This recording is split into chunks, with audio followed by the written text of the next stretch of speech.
to D2 Tuesday right here on the NFCA YouTube channel. My name is Victor Anderson, feeling a whole lot better than what I was around this time 48 hours ago. I will provide some details and context in just a couple of moments. As always, follow us on In Circle SB on our social media channels. Make sure you follow us and listen to our podcast. Rate and review us 5 stars. Rate us 4 stars. We tend to believe that you're a hater and like to use our ideas. And remember, give them for your success. And for that, we thank you. Lots to get into on today's show, but let's get right into it. Coming up, a university off to one of the best starts in over a decade, and how it connects to one of the previous coaches who had a very busy weekend in their particular home field. Plus, conference play is getting set to start in one of the top leagues in Division II. I will talk about that. And some results from the top 25, including an interesting doubleheader that took place in California on Sunday. All of that and more coming up on D2 Tuesday. Now, for those of you who are wondering why I was absent from our latest episode of In the Circle with Eric and Justin McLeod, when I got back, actually let's start from the beginning. So, I broadcasted for Iowa softball Division I side, in addition to doing 3 broadcasts for Stetson University in the land. I don't know if it was the back and forth travel. I don't know if it was me not properly drying off my head after I showered on Sunday morning before I went back. But by the time I returned to the home studio Sunday late afternoon, we will say, yours truly was not feeling in the best of shape. And Sunday night was difficult for me to go to sleep. There was throbbing head pain on the front and the back side of my head. It was horrible, folks. So bad that I couldn't even work on Monday. Literally just stayed home, did nothing, watched all the reactions to our D1 counterparts that opening weekend, and kind of just sat and was miserable.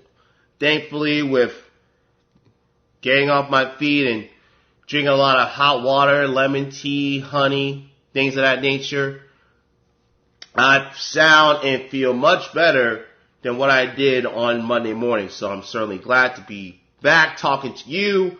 And trust me, I will have plenty of thoughts on what the gentleman did not talk about on the podcast side. But you're not here to hear me talk D1. It's D2 Tuesday, so let's get right into D2 Tuesday. Now, I do want to give full disclosure, ladies and gentlemen, before we get the show started. Portions of the show were recorded before the latest D2 coaches poll came out, the first poll of the 2024 season.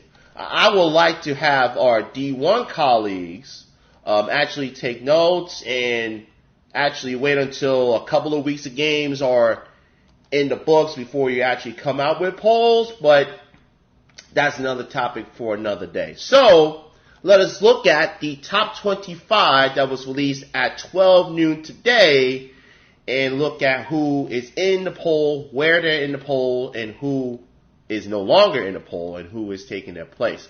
No real surprise, North Georgia remains the number 1 ranked team in the nation, 7-1 on the campaign. Grand Valley State, they stay at number 2. West Texas A&M, they're at 3. Tampa is number 4. Cal State San Marcos, number 5. UT Tyler is at 6. Our good friends at Mississippi College, the Lady Choctaws, preseason number 24, jump all the way up to number 7, their highest ranking ever as a Division II program. Looks like I need to make some emails to get some people on the podcast. Rogers State, the national champions from 2 years ago, they are number 8. Wilmington at number 9, and U of Indy, they round out the top 10. Now, what's fascinating with Mississippi College, started the season with the 1-0 victory over Oklahoma Baptist. They beat Southeastern Oklahoma State, Augustana, and Harding as part of the Mardi Gras Invitational. They went 4-0 at the Charge of Chill Out. And Brooke O'Hare picked up victory number 900. So congratulations to her. And yes, we will be talking about them in great detail on our next D2 Tuesday. Rogers State, preseason number 19. They jumped 11 spots to number 8. 7-3 start to the year. But again, for the national champions from 2 years ago. Includes wins over St. Mary's, Colorado Mesa, Angelo State, Regis, among others. Central Oklahoma fell out of the top 10. They're now number 11. East Stroudsburg, they are number 12 in Norfolk Southeastern. Those two played in a doubleheader, which I'll talk about shortly. Norfolk Southeastern is number 13. Rounding out the 11 through 20, mentioned Central Oklahoma, East Stroudsburg, West Alabama, number 13. Colorado Christian, number 14. We just touched on Norfolk Southeastern, they're number 15. Wingate, number 16. Pittsburgh State, the Gorillas, enter the poll at number 17. Western Washington is number 18. Adelphi is number 19. They had a tough stretch to start their season. You're going to hear about that in just a moment. And Charleston, the Fighting Michelle Frews, they still in the poll. They're at number 20. Their season will be starting very shortly. St. Leo drops 3 spots to number 21. Oklahoma Christian is at number 22. Southern Arkansas is number 23. Northwest Nazareth is number 24. And Alabama Huntsville falls 13 spots from number 12 to number 25. Concordia, Oklahoma Baptist, and Columbus State all tumble out of the poll. Washburn, among those receiving votes, along with Angelo State, Lenoir-Rhyne, Concordia, Texas A&M, Kingsville, Auburn, Montgomery, and Missouri Southern. So that is your new D2 top 25. So the next set of notes that you're going to hear and any rankings that are referenced in association with them are the rankings of those teams in the preseason, because that portion was recorded prior to the latest D2 top 25 rankings coming out. So let's start by looking at the top 5 in the NFCA Division II poll. Now, the polls come out Tuesdays at noon, but unlike the D1 counterparts, they wait until a few weeks of games are played before they actually have the regular season top 25. So as of 2 weeks into the season, let's take a look at how the top 5 are doing. Of course, we start with the defending national champions, number 1 North Georgia with Mike Davenport, 7-1 on the season. Their lone loss, a 7-6 stumble versus Catawba at home as part of the Captain D's Surf and Turf Classic. They knocked off Catawba earlier in the tournament, 6-1, beat West Georgia, Run Rule Emmanuel before losing on Saturday the 10th. Then they're going to be back in action this weekend as part of the North Georgia Leadoff Classic. They have 2 games against UNC Pembroke, 2 games against Lenoir-Rhyne, and a game versus Lake Erie. They will start Peach Belt play next weekend versus new league member USC Beaufort. Those games will all be played at Haynes and Carolyn Hill Stadium. You can watch that action on the Nighthawk Sports Network. Grand Valley State, Coach Dana Callahan and her crew, they finally will get their season started this weekend. You heard our interview with Coach Callahan last week on D2 Tuesday and how excited they are about getting the season started. They'll be in Tennessee as part of the Lincoln Memorial Tournament. They'll take on the Rail Splitters. They'll take on Ohio Dominican and Lock Haven. And then next weekend, they'll be at the Lewis Dome Tournament. They'll take on Minnesota Duluth, Minnesota State Moorhead, and Truman State, among others. And then they make their trip to Florida. And among the games that they're going to be playing there, this will be very fun. I'm looking forward to this one. Sunday, the 3rd of March, they take on Tiffin. And then on Monday the 4th, 4 p.m., they take on Minnesota State Mankato. And then on Thursday the 7th, they take on Missouri St. Louis, the first of 2 games they will have against the Tritons. They will run it back on Friday at 12:30. So I'm excited to see Coach Callahan and her ball club get going and this weekend, and also how they'll look in Florida. Who knows? Maybe we make a trip to Winter Haven to check out some of that action in the spring games. Central Oklahoma, the Bronchos, 4-4 start to this season. It's kind of a bit of a mixed bag for them. They lost their first two games as part of the Mardi Gras Invitational, pair of 2-1 losses to number 22 Oklahoma Baptist and Augustana. They bounced back to beat Harding on Sunday before losing to the Javelinas at Texas A&M Kingsville 9-6. They lost at number 16 Oklahoma Christian 5-3, but then bounced back in emphatic fashion at home as part of the UCO OC Classic. They beat Oklahoma Baptist 5-2, beat Southern Nazarene 12-1, and beat Maryville 2-1. They will this week host the Raising Cane's Softball Invitational. Among the teams participating in that, they will take on Arkansas Tech, Missouri S&T, and number 13 Southern Arkansas, the Southern Arkansas battle. That will take place Sunday afternoon. That's at 12:30 Central Time, 1:30 Eastern Time. If after my obligations are done with that, with Iowa, that is, I may try and sneak and catch the game with the Bronchos and the Lady Mule Riders. The number 4 team in the nation, West Texas A&M, Michael Mook and company, probably the most dominant start to the D2 season. They are 8-1 on the season. 6 of their 8 wins have been 5 of their 8 wins, have been by the run rule, and they scored at least 8 runs in all but one of their games. In the one game they didn't score 8, they scored 7 and didn't give up a touchdown in the process. The offense for West Texas A&M, absolutely scary. Some numbers to provide proper context. As of right now, they're hitting .409 as a team.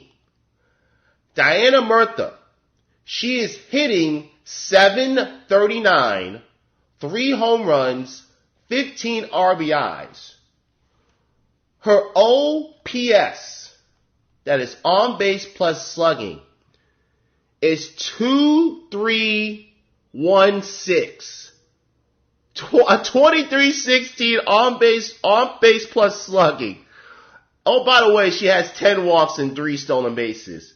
Brittany Rufus, 531, home run, 8 RBIs, 6 of 8 stolen bases. Lauren Granger, hitting 507 starts, 5 RBIs.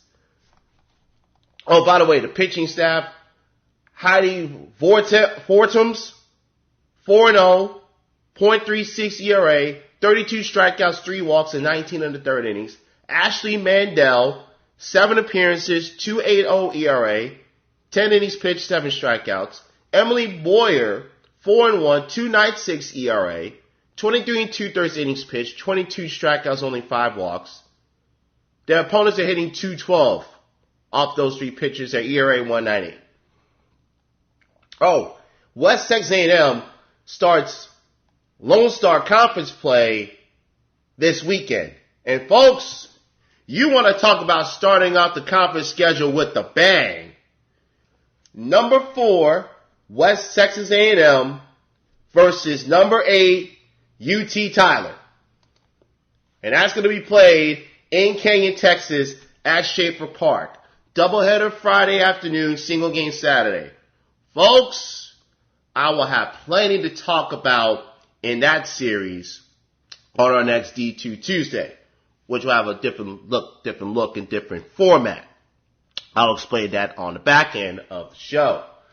Number 5, Nova Southeastern, Julie Lemaire's bunch, had themselves a bit of a dogfight versus East Stroudsburg. And we have both coaches, Julie Lemaire from Nova Southeastern and Jamie Walbach from East Stroudsburg, talk about that doubleheader. Now, the thing with Nova Southeastern and Coach Lemaire, and when I had her on, she referenced this. They're not ducking anybody. And oh, by the way, they lost their first 2 games in Gulf Shores. They lost to Auburn Montgomery 4-1. Lost in extra innings to West Alabama 7-6. They have not lost since. They beat Colorado School of Mines 2 run rule games. They run ruled East Stroudsburg. And then in the second game of the doubleheader, needed some late inning heroics to take the victory 5-4. And that's how they were able to get themselves the victory and get themselves the doubleheader sweep. Now they start Sunshine State Conference play this weekend as they travel to St. Petersburg to take on Eckerd College.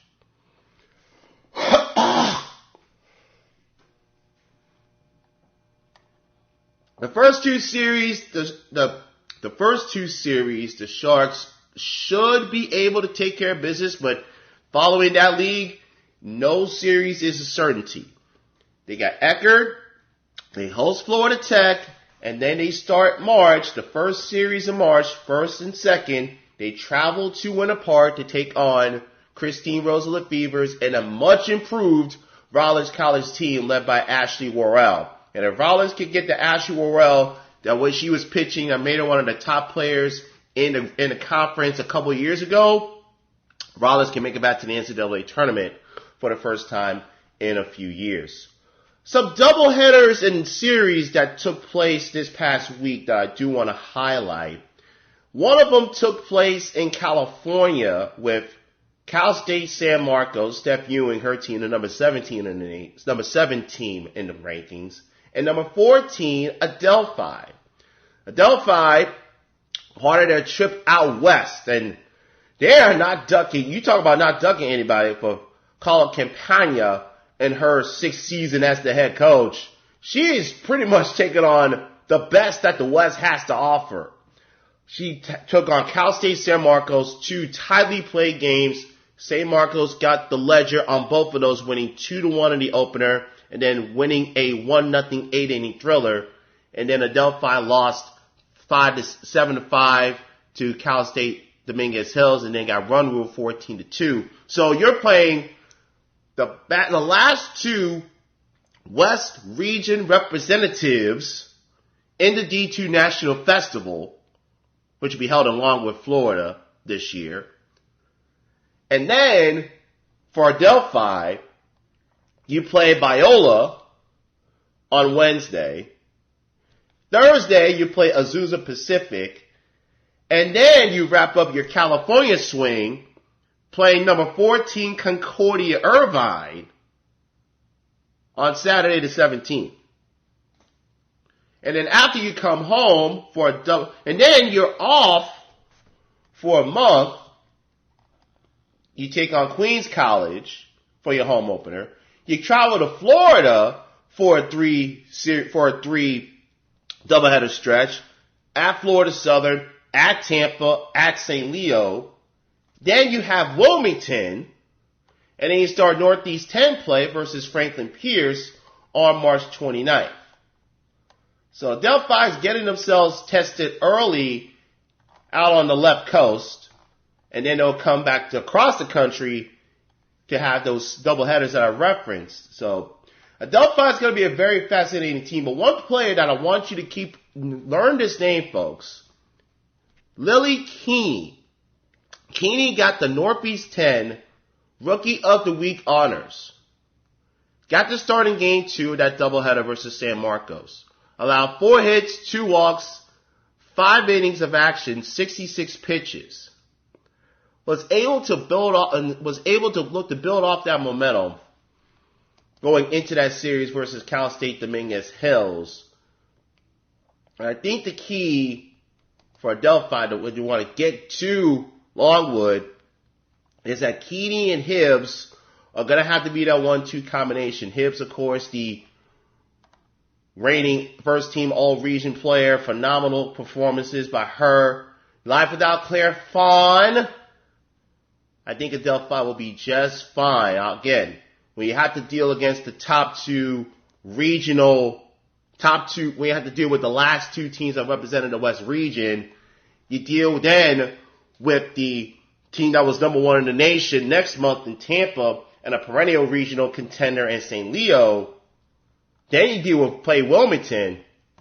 I think the Panthers will be well equipped to handle things once they get into Northeast 10 play at the end of March. As for the Cal State San Marcos side, Steph Ewing's team 6-1 on the season. Their lone loss, a 10-inning loss, 8-4 to number 21 Colorado Christian. Now, Mother Nature has wreaked havoc on the Cougars' schedule. They were supposed to host the Cal State San Marcos Diamond Showdown. That got washed out due to weather. They had the doubleheader schedule versus Montana State Billings. That also got washed out due to weather. So as a result, they will start CCAA play, those 4-game series. They will take on St. Lucia State on the road in Turlock, California, this Friday and Saturday, the 16th and 17th. And then the big one, I feel for right now, Simona State. They didn't play them last year due to weather. They will play Simona State at San Marcos February 23rd and 24th. And they will host the CCAA conference tournament. That'll be on May 1st through the 4th. I'm looking forward to seeing how Coach Ewing and company get themselves right. And once they get themselves right and are fully assimilated and healthy, that's going to be a very scary team to follow. But the West region has highlighted in the last 2 years, anyone, and I mean anyone, can win the West region.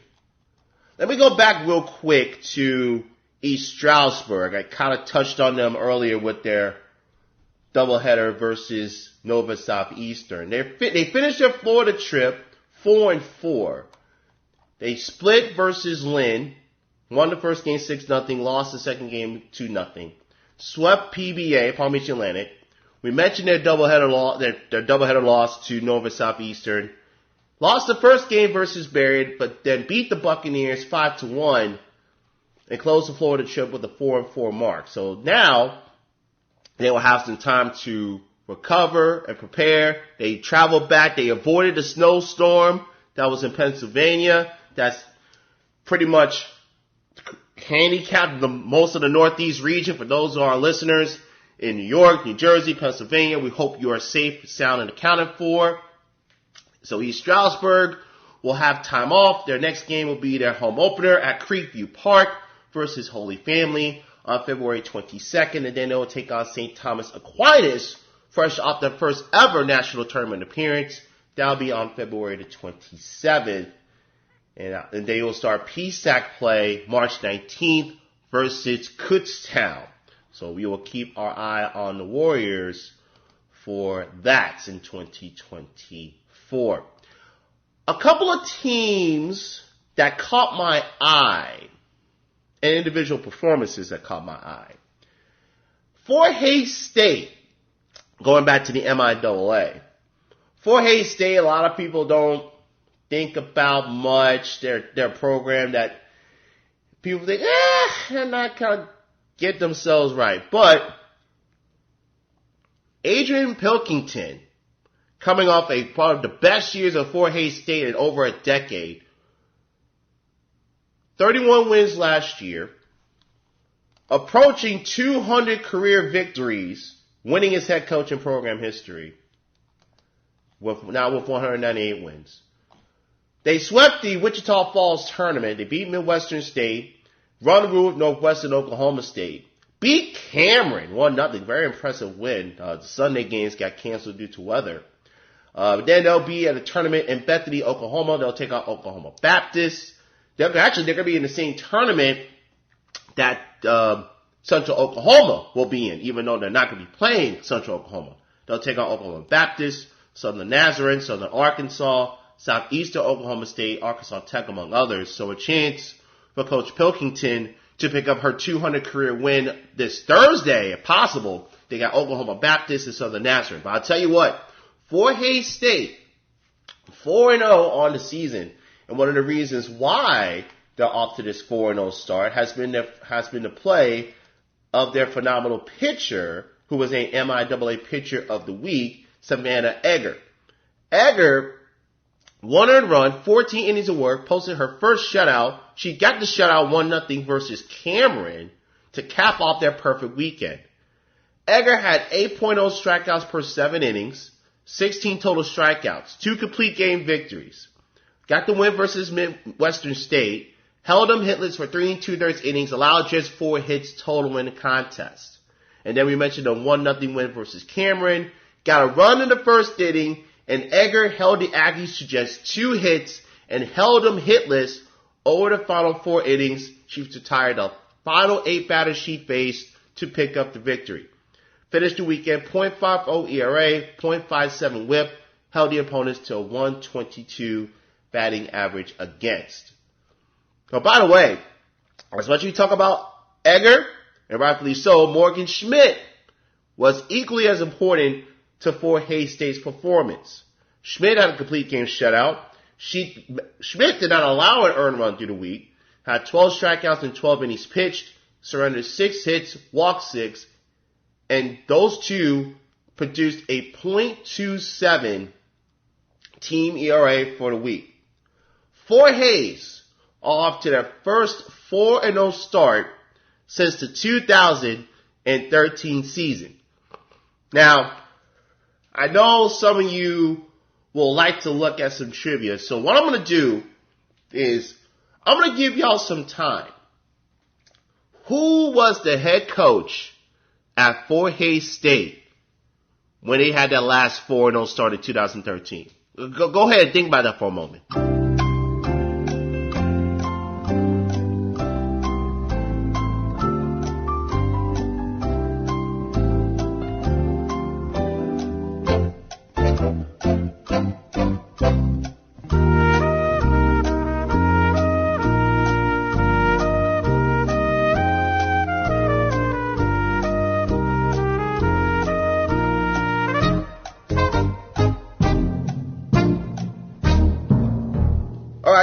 I guess all of y'all are stumped, aren't you? Okay, so the last head coach of the Fort Hays team that went 4-0 to start the season, the year was 2013, the coach was Aaron Kimberger.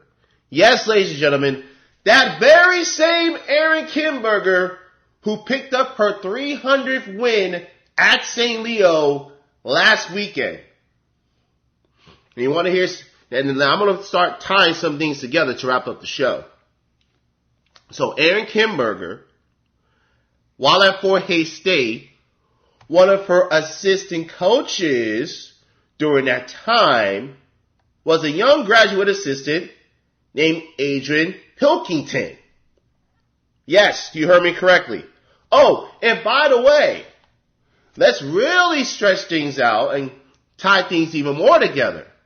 Pilkington was a graduate assistant under Kimberger in 2012 and was also a grad assistant in 2011 for the head coach prior to Aaron Kimberger.